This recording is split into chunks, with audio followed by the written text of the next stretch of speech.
ओम नमो भगवते वासुदेवाय। श्रीमद्भागवत सप्तदश अध्याय। ओम नारायणं नमस्कृत्य नरं चैव नरोत्तमं देवीं सरस्वतीं व्यासं ततो जयमुदीरयेत्। मूकं करोति वाचालं पङ्गुलङ्घयते गिरिं यत्कृपातमहं वन्दे परमानन्द। हे माधव निगमकल्पतरुगलितं फलं सुखमुखादमृतद्रवसंयुतं पिबतं भागवतं ऋषिमालयं मुहुरहो रसिका भुवि भावुकाः। नमो भगवते वासुदेवाय। सप्तदश अध्याय। कलिदण्डिले परीक्षित सप्तदशे चरित सुतोवाच। एवे हो शुण मुनिजने हरिचरित सुधमने। से प्राची सरस्वती कूले विजय चतुरंग बले। से राज ऋषि परीक्षित तेजे की प्रकाशे आदित्य। तक्षणे सरस्वती कूले मिले गोमिठू न मेले। देखिले राजवेशधारी लुहार जष्टी करे धरी। स्वभावे शूद्रतार देही नटर प्राय सज होई। अरक्ष प्राणी वृषपादे दंड प्रहारे घोर नादे। स्वभावे कई चरण प्रहार करे पुण पुण। तार प्रहारे से विकल लोचनु बहे अश्रुजल। कंपई मोहाभये देही मूत्र पुरुष उत्सर्गई। पादे प्रहारे धेनु पुण लुटई चतुर चरण। तार प्रहारे धेनु कांदे स्थिर न रहे चारि पादे। बछा विहीने कुश देही क्षुधार्थे भोजन इच्छई। तार निकटे रथे थोई नृपति आचंबित होई। बाण आरोपी धनुर्गुणे गभीर कोमल वचने। अनाई वृषल बदन उछई प्रहार कारण। ओम नमो भगवते वासुदेवाय। राजा परीक्षित उवाच। कह एके बण कारण किंपाई करु प्रहारण। काहू अइलु तू पुरुष कह तोहर नाम किस। मोर शरण नर लोक एहाकु करु तू निरेख। निर्बल प्राणी को चरणे प्रहारु बलियारपणे। बेसे तू राजरूप धरु शूद्रर प्राय कर्म करू। कह एके बण कारण देख मो करे धनुर्बाण। देख अर्जुन संगे करी निज भुवने गले हरि। प्राणी को जानी रक्षित निज बलरे करू हत। प्राणी संहरू अवहेले काल तो पुरिला निश्चले। पुणी वृषभ मुख चाही सप्तम चित्ते पचारई। तू वृष मृणाल धवल एकई पादे तुम्भे चल।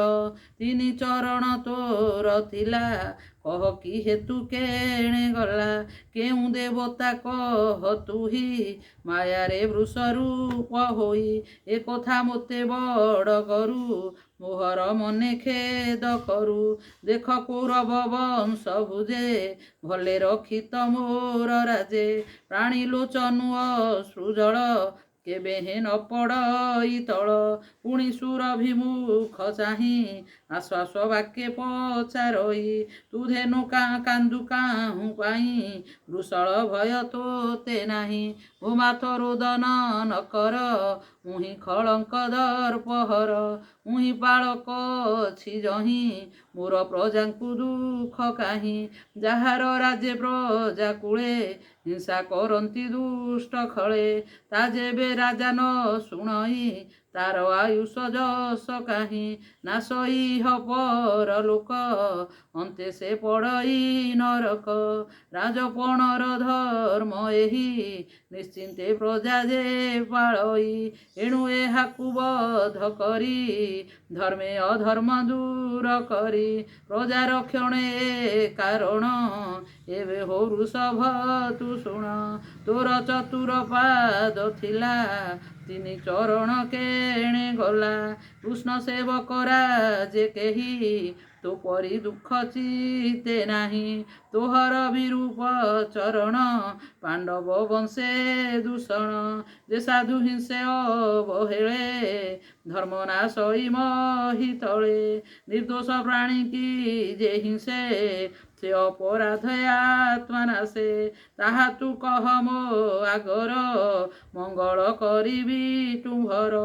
ସଂସାରେ ପାପୀ ଜନଙ୍କର ମୋ ଭଏ ହୃଦୟ କାତର। ଏଣୁ ଏ ଲୋକ ପଜସ ଯେ କରେ ହୋଇ ନିରଙ୍କୁଶ। ମୁହିଁ ତାହାର ଭୁଜ ଦୁଇ ସେ ଦିବି ଯେବେ ଯେବ ହୋଇ। ରାଜା ପରମ ଧର୍ମ ଏହି ସ୍ୱଧର୍ମେ ପ୍ରଜାଙ୍କୁ ପାଳଇ। ସ୍ୱଧର୍ମେ ପାଳେ ସୁନ୍ଦରୀ ଖଳଚ ଉର୍ଜ ଯେ ନିବାରି। ଯେ ଚାରି ବର୍ଣ୍ଣ ଏ ଜଗତେ ସ୍ୱଧର୍ମ ଛାଡ଼ି ଅନ୍ୟ ପଥେ।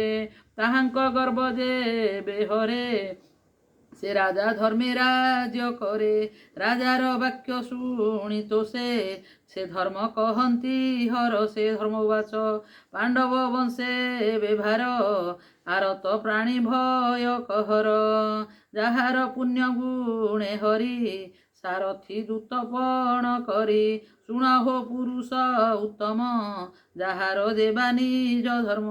ପ୍ରାଣୀଙ୍କ କ୍ଲେଶ ବୀଜ ଯହୁଁ ତାହା ଜାଣିବା ଆମ୍ଭେ କାହୁଁ। ଯେ ବାକ୍ୟ ଭେଦ ବିମୋହନ ତେଣୁ ନ ଜାଣେ ତାକୁ ଜନ। କେ ଆତ୍ମଜ୍ଞାନେ ଆତ୍ମା ଧରେ କେ ଦେହ ବିକଳ୍ପ ବିଚାରେ। କେ ବୋଲେ ଦୈବ ବଳିୟାର କେ ବୋଲେ କର୍ମର ଏ ଫଳ। କେ ବୋଲେ ସ୍ୱଭାବ ଏହାର କେ ବୋଲେ କରନ୍ତି ଈଶ୍ୱର। ତର କି ନ ପାରି ଯା ମନେ କେ ତାହା କହିବ ବଚନେ। ଏ ଆଦି ଯେ ବିଧି ବୃତ୍ତାନ୍ତ ତୁ ରାଜା ଏହା ମନେ ଚିନ୍ତ। ସୁତବାଚ ଏମନ୍ତ ଧର୍ମ ମୁଖୁ ଶୁଣି ଏମନ୍ତେ ଧର୍ମ ମୁଖୁ ବାଣୀ। ସେ ରାଜା ସାବଧାନେ ଶୁଣି ମନରୁ ଖେଦ ଦୂର କଲା। ସ୍ୱରୂପେ ଧର୍ମକୁ ଦେଖିଲା। ଦେହେ ଉତ୍ତରୀୟ କ୍ଷମାଳ କଟିରେ ଅଜିନ ଦୁକୁଳ। ଲମ୍ବ ସୁନ୍ଦର ଚାରି କର ଶିରେ ଶୋଭିତ ଜଟା ଭାର। ତନୁ ଶଶାଙ୍କ ବପୁ ଗଞ୍ଜେ ଶ୍ରୀବତ୍ସ ଚିହ୍ନ ହୃଦେ ସାଜେ। ବସନ ତଡ଼ିତ ତରାସ ରାଜା ଦେଖିଲା ଏହୁ ବେଶ। ରାଜାକୁ ସ୍ୱରୂପ ଦେଖାଇ ସେ ବୃକ୍ଷ ଏକ ପାଦେ ରହି। ସେ ରାଜା ଲକ୍ଷୀ ଧର୍ମ ରୂପ ଚିତ୍ତେ ପ୍ରକାଶେ ଜ୍ଞାନ ଦୀପ। କପାଳେ ଦେଇବେ ନିକର ଧର୍ମକୁ ବୋଲେ ନୃପ ବର। ରାଜା ପରୀକ୍ଷିତ ଉବାଚ ତୁ ଧର୍ମ କଥା କହୁ ଛଳେ ବୃଷଭ ରୂପ ବହୁ। ଅଧର୍ମ କର୍ମ ଯେ କରଇ ଯେ ଅବା ତାହା ପ୍ରକାଶଇ। ନରକେ ଗତି ତୁ ଦୁହିଁଙ୍କର ଏ ରୂପ ଶାସ୍ତ୍ରର ବିଚାର। କିବା ଏ ଦେବ ମାୟା ଗତି କେ ଜାଣିପାରେ ଚିତେ ଚିନ୍ତି। ମନ ବଚନେ ଅଗୋଚର ନିଶ୍ଚୟ ବିଚାର ତୋହର। ଏଣୁ ତୁ ନ କହିଲୁ ମୋତେ ବିଚାର କରେ ହୃଦଗତେ। ତୋହର ଚତୁର ଚରଣ ପ୍ରଥମ ଯୁଗେ ଆଚରଣ। ତପସ ଉଚ୍ଚ ଦୟା ସତ୍ୟ ଏ ଯୁଗ ଅନୁରୂପେ କୃତ୍ୟ। ସତ୍ୟର ଅନ୍ତେ ତପ ଗଲା ଶୌଚ ତ୍ରେତୟା ହରିଲା। ଦ୍ୱାପର ଗଲା ଦୟା ସଙ୍ଗେ ସତ୍ୟ ରହିଲା କଳି ଯୁଗେ। ତପକୁ ଗର୍ବ ନାଶ କଲା ଶୌଚକୁ ବିଷୟା ହରିଲା। ଦୟା ହରିଲା ମଦ ବଳେ ସତ୍ୟ ରହିଲା ଏ ଶୟଳେ। ଏବେ ଯେ ଅଛି ଏକ ପାଦ ଏ କଳି ତାହାକୁ ଆପଦ। ଚିନ୍ତଇ ମିଥ୍ୟା ଧର୍ମରେ ଏ କିମ୍ପା ମୋର ଅଧିକାରେ।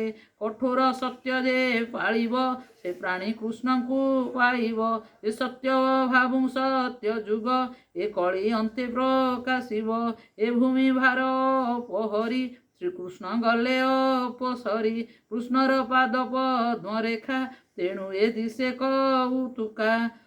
ପବିତ୍ର ସୁନ୍ଦର ଶରୀର ଦେଖି ସାନନ୍ଦ ସୁର ନର। ସେ ହରି ଛାଡ଼ି ଗଲା ଯେବେ ଦେଖ ଏହାର ଦୁଃଖ ଏବେ। ଦୁର୍ଭଗା ପ୍ରାୟ ଅଶ୍ରୁମୁଖୀ କାନ୍ଦଇ ଅତି ଦୁଃଖେ ଦୁଃଖୀ। ପାପିଷ୍ଠ ଶୂଦ୍ର ରାଜା ଯେତେ ସର୍ବେ ସର୍ବେ ଭୁଞ୍ଜିବେ ମିଳି ମୋତେ ଏମନ୍ତେ ଧର୍ମ ବସୁନ୍ଧରି ବାକ୍ୟ ପ୍ରବନ୍ଧେ ବୋଧ କରି ତୀକ୍ଷ୍ଣ ଖଡ଼ଗ ଧରି ହସ୍ତେ ମିଳିଲା କଳିର ଗ୍ରତେ ଅଧର୍ମ ହେତୁ ବଳେ ମାରି ମୁହିଁ ପାଳିବି ବସୁନ୍ଧରି କଳି ଦେଖିନ ତା ବଦନ ଛାଡ଼ିଲା ନୃପତି ଲାଞ୍ଛନ ପ୍ରାଣ କାତରେ ଉଦ ବେଗେ ପଡ଼ିଲା ରାଜା ପାଦ ଯୁଗେ ସେ କଳି ଜୀବନ ବିକଳେ ପାଦେ ପଡ଼ିଲା ଯେତେବେଳେ ଦେଖିଣ କଳିର ବିକଳ ସ୍ୱଭାବେ ଶରଣ ବତ୍ସଳ ତାର ବିକଳ ମୁଖ ଦେଖି ଖଡ଼ଗ ଭୁଜ ଊର୍ଦ୍ଧ୍ୱେ ରଖି ଛେଦନ ନ କରି ତା ଶିର ହସି ବୋଲନ୍ତି ନୃପବର ରାଜା ପରୀକ୍ଷିତ ଉବାଚ ତୁ ଯେ ଅଞ୍ଜଳି ଶିରେ ଧରି ପାଦେ ପଡ଼ିଲୁ ଭୟ କରି ଅର୍ଜୁନ ବଂଶେ ଜାତ ଯାର ତାହାକୁ ଭୟ ନାହିଁ ତୋର ଅଧର୍ମ ବନ୍ଧୁ ତୁ ସ୍ୱଭାବେ ମୋର ବଚନ ଶୁଣ ଏବେ ମୋହର ଦେଶେ ନ ପଶିବୁ ଯେବେ ତୁ ଜୀବନେ ବଞ୍ଚିବୁ ତୁ କେହ୍ନେ ଥିବୁ ରାଜ ଘରେ ଅଧର୍ମ ଯୁଥ ତୋ ସଙ୍ଗରେ ଲୋଭ ସତ୍ୟ ଚୌର୍ଯ୍ୟ କର୍ମ ଏ ଆଦି ଅଶେଷ ଧର୍ମ ଦୁର୍ଜନ ଆଚରଣ ମାୟା କଳହ ଦମ୍ଭ ମୋହ ତୋହର ସଙ୍ଗେ ଥାନ୍ତି ଏତେ ମୋ ଦେଶେ ଥିବୁ ତୁ କେମନ୍ତେ ଯେ ପ୍ରାଣୀ ଥିବେ ସତ୍ୟ ଧର୍ମେ ତହିଁ ତୁ ନ ପଶିବୁ ଭ୍ରମେ ଏ ବ୍ରହ୍ମା ବର୍ତ୍ତେ ଯେତେ ଜନ ବ୍ରାହ୍ମଣ ଆଦି ଚାରି ବର୍ଣ୍ଣ ଆଗମ ନିଗମ ପ୍ରମାଣେ ଯଜ୍ଞ ସମ୍ପାତି ଯେ ବ୍ରାହ୍ମଣେ ହରିଚରଣେ ପୂଜା କରି ଯେଣେ ସନ୍ତୋଷ ନର ହରି ସ୍ଥାବର ଆଦି ଚାରି ଦେହେ ବାହ୍ୟ ଅନ୍ତରେ ବ୍ୟାପି ରହେ ଯେହ୍ନେ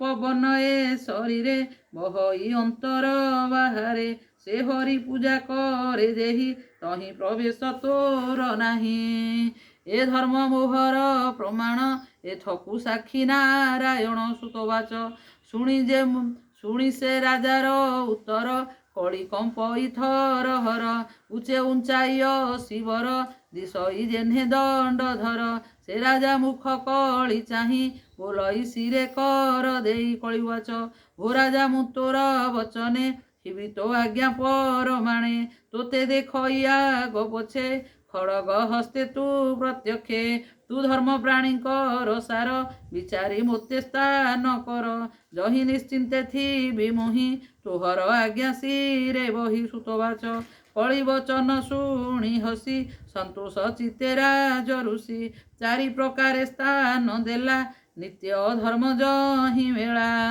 ଦ୍ୟୁତ କାମିନୀ ମଦ୍ୟପାନ ପ୍ରାଣୀ ମାରଣ ଦେବା ସ୍ଥାନ ପୁଣି ବୋଲଇ କଳି ଯୁଗ ମୋର ଏ ସ୍ଥାନ ଚାରି ଭାଗ ଯହିଁ ମୁଁ ଥିବି ନିରନ୍ତରେ ପଞ୍ଚମ ସ୍ଥାନ ଦିଅ ମୋରେ କଳିର ବାକ୍ୟ ଭାଳି ଚିତେ ସୁବର୍ଣ୍ଣ ଦେଲା ତାର ହସ୍ତେ ଏ ପଞ୍ଚସ୍ଥାନ ପଞ୍ଚଗୁଣ ବ୍ରାହ୍ମଣେ ସାବଧାନେ ଶୁଣ ମିଥ୍ୟା ବସଇ ଦ୍ୟୁତ ମଧ୍ୟେ କାମ କାମିନୀ ମିଥ୍ୟା ବସଇ ଦ୍ୟୁତ ମଧ୍ୟେ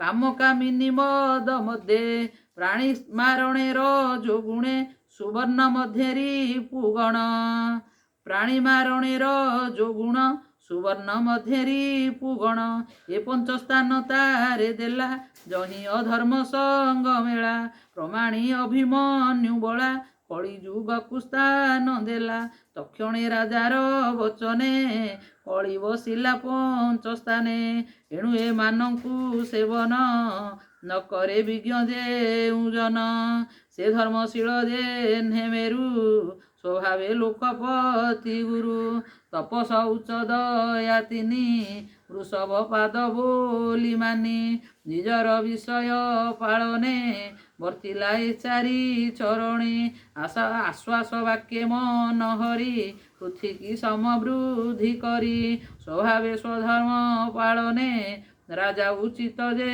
ପ୍ରମାଣେ ଧର୍ମନନ୍ଦନ ଧରି କୋଳେ ତପେ ଅରଣ୍ୟ ଯିବା ବେଳେ ପରୀକ୍ଷେ ରାଜ ଶିକ୍ଷା ଦେଇ ସ୍ୱର୍ଗେ ଚଳିଲେ ପାଞ୍ଚ ଭାଇ ସେହି ପ୍ରକାରେ ମନେ ଗୁଣି ରହେ କୌରବ ଶିରୋମଣି ହସ୍ତିନାପୁରେ ରାଜନୀତି ପ୍ରଜାପାଳନେ ଚକ୍ରବର୍ତ୍ତୀ ହେମନ୍ତେ ଅଭିମନ୍ୟୁସୁତ ପ୍ରଜାପାଳ ଇୟ ବିରତ ଯାହାର ରାଜ୍ୟ ତୁମ୍ଭେ ଥାଇ ହରି ଭଜୁଚ ଯଜ୍ଞ ଦାହି ସେ ହରି ଚରଣେ ବିଶ୍ୱାସ କହଇ ଜଗନ୍ନାଥ ଦାସ ନିର୍ମଳ ଭାଗବତ ବାଣୀ ଗୋ ସୁଜନେ ତର ଏହା ଶୁଣି ଗୋ।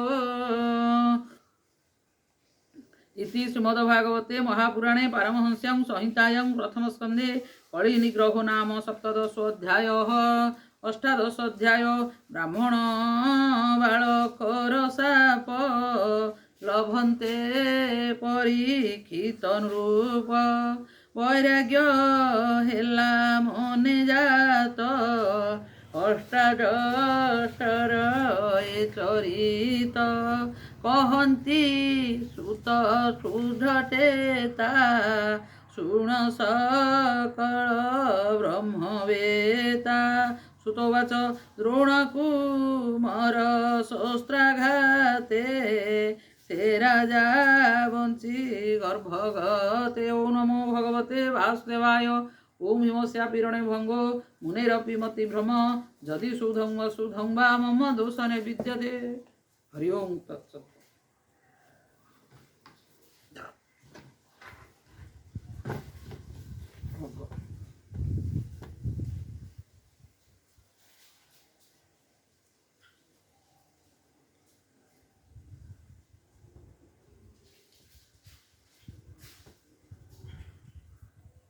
ए जगन्नाथ जगन्नाथ